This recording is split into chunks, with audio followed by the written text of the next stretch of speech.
హస్తినాపురంలో ఈ బతుకమ్మ ఫెస్టివల్ చేస్తున్నందుకు నాకు ఎంతో సంతోషంగా ఉంది.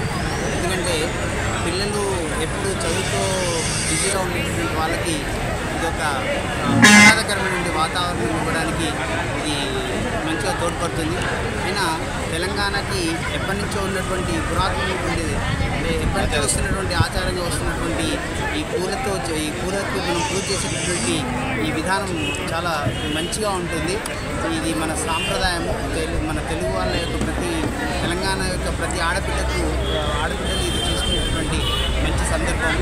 ఈరోజు ఏ పండుగకైనా సరే పూలతో పూజ చేస్తామో ఈరోజు మాత్రం ఆ పూలకే మనం పూజ చేస్తాం. కాబట్టి ఇది మంచి సాంప్రదాయం కొనసాగాలని మనస్ఫూర్తిగా కోరుకుంటున్నాము. మా జూనియర్ కాలేజీలో ఇలాంటి సాంప్రదాయాలు ప్రతి సంవత్సరం జరుపుతూనే ఉంటాము.